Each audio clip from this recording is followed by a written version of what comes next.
A coral reef is an underwater ecosystem characterized by reef-building corals. Reefs are formed of colonies of coral polyps held together by calcium carbonate. Most coral reefs are built from stony corals whose polyps cluster in groups. But the coral reef of Redang Island are rapidly declining due to climate change and other local factors.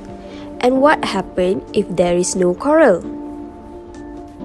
For more information about coral reef, we also had an interview session with a lecturer from School of Marine and Environment Sciences, University Malaysia Terengganu, Dr. Siti Notahira.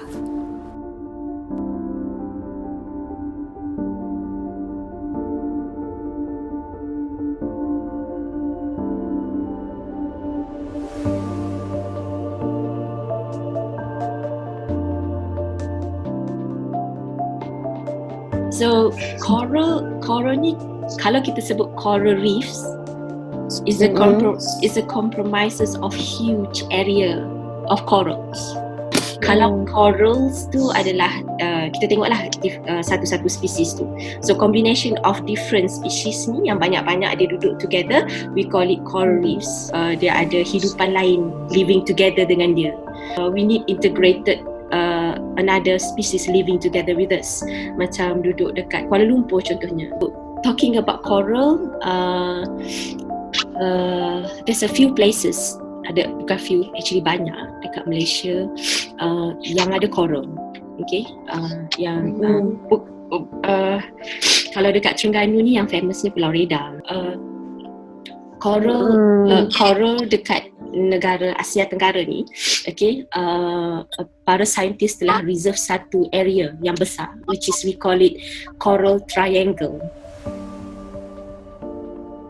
We have huge number of species in Malaysia. Sabah Sarawak estimated about 550 species. Semenanjung Malaysia estimated about 480 species of coral. Each of the species ni di label sebagai according to the few characteristic lah. Dia adalah animal kan, tapi walaupun dia animal, tapi dia ada algae, which is plant yang hidup bersama-sama dengan dia. Algae yang duduk dekat coral ni dikenali sebagai zooxanthellae. So kalau coral yang ada banyak zooxanthellae, okay, maksudnya coral ni banyak menjalankan proses the zooxanthellae itself banyak menjalankan proses fotosintesis. Dekat laut, okay, dia ada boleh hidup dekat banyak level of sea waters, live and survive in different depth of water.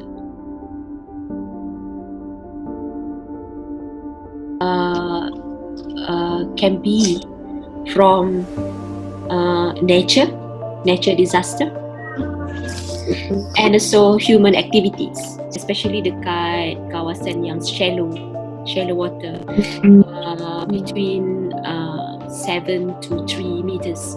Okay, so for the nature disaster, something that we cannot control, I believe the recovery will be faster after that. Tapi the scariest part is that the coral disintegrate and die because of human activities.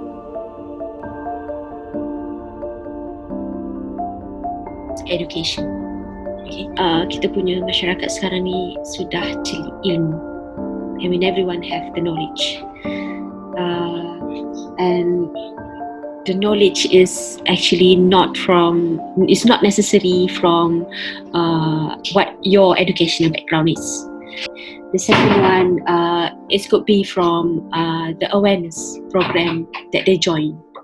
Okay, so most of it is actually, I believe, is coming from social media. So that's how the society now already educated by that.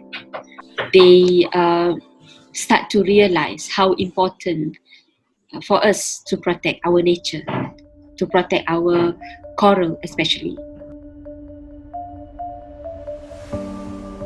There's no coral, there's no fish, there's no us. Because kita tahu kalau laut ni tercemar, destruction, tak ada coral, so tak ada ikan. Sebab the concept of it, hilangnya coral reef ni, hilanglah ikan, tak adalah ikan. Sebab coral reef, as I mentioned in the earlier kita punya sesi tadi tu, I cakap coral reef is like a city in the sea.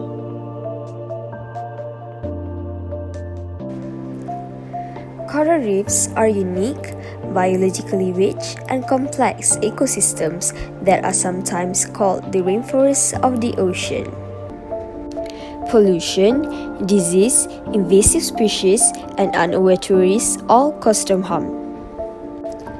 The decline of coral reefs destabilizes the world ecology and can have negative economic impact. Coral reefs control the amount of carbon dioxide in the ocean, making them critical to the food chain.